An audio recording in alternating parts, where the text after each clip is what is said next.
네, YTN 라디오 생생경제 2부에서도 두 분과 함께하겠습니다. YG경제연구소 차영주 소장님, 이정환 한양대학교 경제금융대학 교수님과 계속 국제경제 소식 알아보도록 할게요.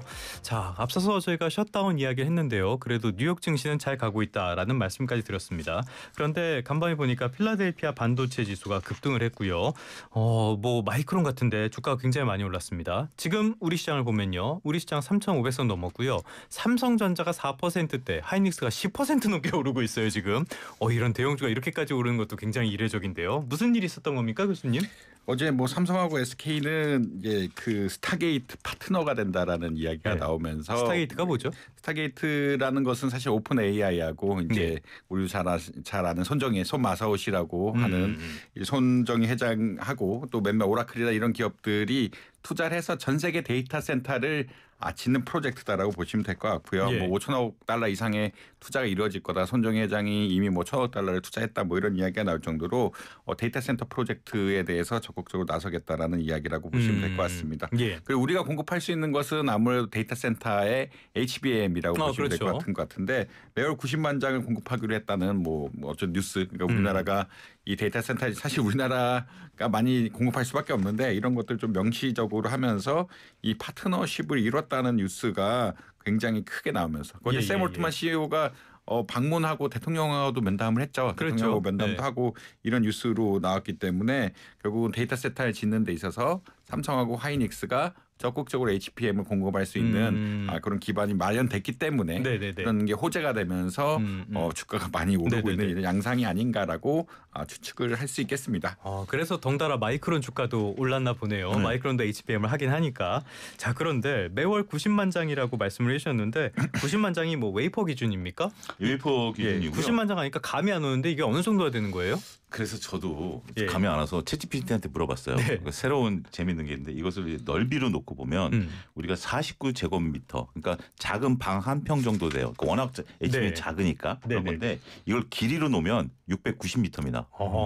질량으로 놓고 보면 115톤입니다. 뭐 이래도 감이 안 오죠. 반도체가 115톤이다. 질량으로 따지면 이제 이렇게 되는 건데 이게 챗GPT의 답이에요. 제가 얘기한 게 아니고 저도 흥미롭게 한번 물어본 건데 근데 월 90만 장이면 지금 이제 우리나라 삼성전자와 하이닉스의 월 생산량의 수배 정도 됩니다. 그러니까 이제 풀캐파 가동을 한다 하더라도 몇 배 이상을 좀 만들어내야 되는 수준이기 때문에 물론 당장 이걸 지금 납품하는 건 아니지만 우리 입장에서는 이러한 정도의 어떤 모멘텀이 있으면 기업 입장에서는 예를 들어서 제가 국밥집을 하고 있는데 100그릇씩 팔리다가 300그릇씩 팔린다라면 어떻게 되죠? 주방을 넓혀야죠. 그래야죠. 더군다나 주방을 넓히는 돈이 내 돈으로 하는 게 아니라 예약 주문 받아놓은 돈을 가지고 할 수 있는 거기 때문에 생산 캐파를 늘릴 수 있고 또 이런 부분들이 우리 입장에서 보면 이거는 이제 제 내피셜입니다만 미국에다 공장을 지을 수도 있는 거죠. 더군다나 이제 트럼프 대통령이 지금 요구하고 있는 것들 이런 것들을 우리 돈이 아닌 그들의 선주문에 따른 돈으로 지을 수 있게 되면 이건 정말 손 한 대 코 푸는 격이 되는 거죠. 그런 부분들이 나올 수 있는 거기 때문에 모멘텀이 나오는 겁니다. 자, 역사적으로 제가 말씀드리는 순간 삼성전자가 9만 원을 찍었고요. 하이닉스가 40만 원을 찍기 일보 직전에 있다. 이 기분 좋은 소식도 같이 알려드리도록 하겠습니다. 좋네요. 저희 밖에 있는 저희 제작진들도 갑자기 환호를 하는 그런 모습이 잠깐 연출이 됐습니다. 자, 매월 90만 장. 이게 지금 전반적으로 봤을 때 전 세계 HBM 생산량의 2배다라는 이야기도 있는데 말씀하신 것처럼 정말 이렇게 필요하다면은 우리도 팹에 투자를 한다든지 공장을 더 세운다든지 라인을 늘려야 될 거 아니에요. 이렇게 투자하고 나중에 뭐 놀리거나 이런 문제 생기는 거 아닙니까? 근데 뭐 지금 동향 자체가 뭐 하이닉스도 그렇고 이제 중국 반도체 업체들이 요새 나머지 분야는 굉장히 쫓아갔다 그러거든요. 나머지 분야는 쫓아갔다 그러니까 왜냐하면 거기 R&D 인력들이 너무 많이 있고 그다음에 그 AI나 반도체는 뭐 구조조정과 상관없이 집중적으로 하겠다라고 계속 보조금이랑 또 중국은 보조금이 중앙정부도 있고 지방정부도 있고 이게 막 무지막지하게 가니까 그쪽 기술 쫓아오고 있기 때문에 HBM 쪽으로 생사를 걸어야 되는 게 아니냐라는 논의들이 많이 나오고 있다. 그러니까 이제 왜냐하면 이쪽에서 경쟁력이 지니지 않으면 다른 쪽에 초격차를 지키는 게 사실 쉽지는 않아. 이쪽 HBM 집중하면서 우리가 많이 앞서 있는 분야에서 못 쫓아올 때를 그러니까 아무래도 우리나라 그 뭐 SK 하이닉스 R&D 한 5천 명 정도 되신다고 하는데 뭐 다른데 중국 반도체 기업들 뭐 다 따지면은 그 5배, 6배 뭐 이만 그러니까 한 기업에서도 그만큼씩 나오는 케이스들이 가끔 생기다 보니까 이런 이슈들이 계속 나온다고 보시면 될 것 같고요.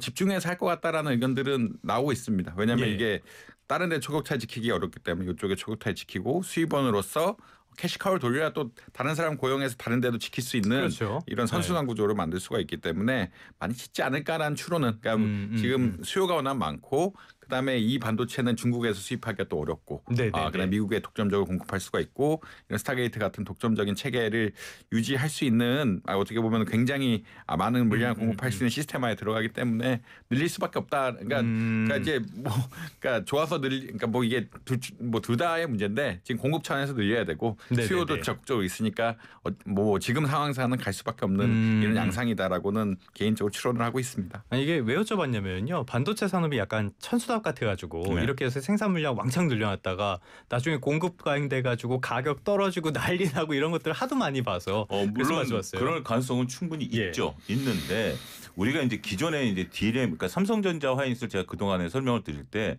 다르게 설명을 드렸어요. 지금 이제 삼성전자가 HBM 모멘텀이 있습니다만 지금 아직까지도 삼성전자는 조기 전에 말씀하신 것처럼 반도체의 업황 사이클을 탑니다. 그러니까 지금 3분기에 주가가 올라갔었던 이유 중에 하나가 네이버에 있는 그 기업 분석 기준으로 보면 2분기 때 영업이익이 4조 9천억. 그렇죠. 하지만 3분기 때는 10조 정도 나올 것으로 보는 상황이거든요. 그런데 1분기에는 급속도로 줄어들죠. 3분기가 성수기니까 그 사이클을 타는데 HBM 사이클은 지금 우상향 사이클입니다. 그냥 무조건 그냥 QOQ 대비해서 계속 늘어나는 건데 이게 영원히 갈 수는 없어요. 영원히 갈 수 없는 건 분명 자명한 사실이지만 그렇다 하더라도 지금 먼저 우려할 바는 아니다. 아직까지는 이 시대가 한 최소한 2, 3년 정도의 호황은 이끌어갈 수 있을 것이다. 저는 그렇게 봅니다.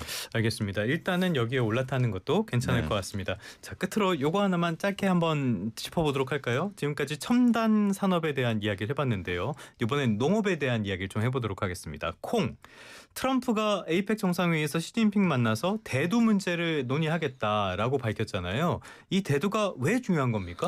대두는 사료죠. 대두는 사료고 특히나 이제 미국 농장들이 보조금을 좀 받긴 받는데 여러 가지 차원에서 이제 농업부에 보조금 받고 팔지 않으면 수익을 실현할 방법들이 없기 때문에 문제가 된다라고 보시면 될 것 같고 중국이 인구수가 많다 보니까 돼지 사육수라든지 소 사육수도 굉장히 많은데 이것을 미국에서 수입을 해왔는데 지금 무역 분쟁이 심해지다 보니까 수입을 딱 끊어버렸거든요. 그러니까 뭐 지금 통계마다 좀 중국 통계란 게 좀 애매모호해서 좀 다르긴 한데 뭐 작년 기준으로 1억 5천만 톤, 500만 톤의 대두를 수입했는데 이 가운데 한 20%였는데 올해는 하나도 수입 안 한다라는 이야기가 나올 정도로 갑자기 공급이 끊겨버리니까 이제 미국 농가 입장에서는 팔기가 어려운 상황들이 되었다. 그다음에 이거 팔기 어려우면은 농민들이 직접 피해를 보는 상황들이 될 수밖에 없기 때문에 트럼프 대통령이 결국 이거를 풀자. 중국에서 좀 수입해달라는 그런 의견을 적극적으로 표명하고 있는 이런 양상들이다라고 보시면 될 것 같고 아무래도 이제 정치적으로도 농부들은 이제 공화당 지지자다 보니까 그러니까 흔히 말해서 이제 이 러스트 벨트에서 일하는 분들하고 농부들은 공화당 지지자다 보니까 지지자의 의견을 무시할 수는 없다라고 아마 이해하시면 되지 않을까라고 생각을 하고 있습니다. 중국은 콩을 그렇게 많이 생산하면서 그것도 부족하긴 한가 봐요. 이렇게 미국에 수입돼야 될 정도면. 저를 보면서 말씀하시는 아닙니다. 물론 많이 먹습니다. 그 돼지들이 많이 먹고 지금 중국 같은 경우는 돼지 가격 안정에 따라서 그 민심이 들썩거리는 부분들이 있기 때문에 돼지고기를 워낙 좋아하는 민족이니까. 워낙 좋아하기 때문에 돼지 가격이 올라가면 거기는 폭동이 일어나는 나라니까 그 대두 수입이라는 이런 것들 더군다나 교수님 말씀하신 것처럼 미국 입장에서도 이거를 중국이 소비를 안 해주면 어디 소비할 데가 없는 거죠. 특히 이제 이런 부분들이 있기 때문에 이것이 단순해 보이지만 굉장히 큰 이슈가 될 수도 있는 부분들이다라고 말씀드릴 수 있겠죠. 뭐 사료적인 이슈가 되겠네요.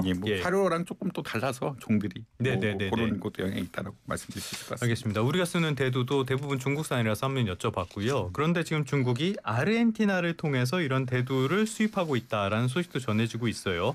그런데 최근에 아르헨티나와 미국이 통화 스와프를 체결을 해주니까 이것 때문에 농부들이 더 뿔났다. 정말 트럼프 지지하는 농부들이 이 상황을 잘 알지는 모르겠는데 아무튼 지금 이 전국 상황, 이 정세 상황이 어떻게 돌아가는 겁니까? 복잡하네요. 지금 미국은 아르헨티나에 대해서 그 통화 수합을 해줬는데 이것은 지금 정부에 대해서 친정권적으로 했다라는 이야기를. 그러니까 통화 사업은 사실 이제 정치적인 결정도 약간 들어갈 수밖에 없는 이런 상황들이어서 그렇죠. 예. 그러니까 아르헨티나에 대해서 정치적 통화 사업을 해줬는데 사실 미국 농부들 입장에서는 이게 열받는 일이죠. 열받는 일이라면 중국이 아르헨티나에서 그러니까 예전에 중국이 미국 걸 수입해 갔어야 되는데 지금 예. 아르헨티나에 가서 수입해 가고 있는데 왜 그런 해주냐? 그런 예. 아르헨티나를 왜 돕느냐라는 논리가 나올 수밖에 없고 지지자 입장에서는 당장 물건이 안 팔리면은 이게 손해를 볼 수밖에 없는 입장들인데 갑자기 수요란 게 사실 어느 정도 예측이 되면서 가는 건데 이게 끊을 수밖에 없는 상황들이라 그런 문제가 있다라는 말씀 드릴 수 있을 것 같습니다. 또 지금 대도 수학철이라서 더 문제가 커지는 것 같습니다. 자, 오늘은 미국의 셧다운부터 해서 반도체 그리고 마지막은 콩까지 살펴봤습니다. 오늘은 한양대학교 경제금융대학 이정환 교수, YG경제연구소 차영수 소장 두 분과 함께했습니다. 두 분 연휴 잘 보내시고요. 다음에 뵙겠습니다. 감사합니다. 감사합니다. 미쳤다.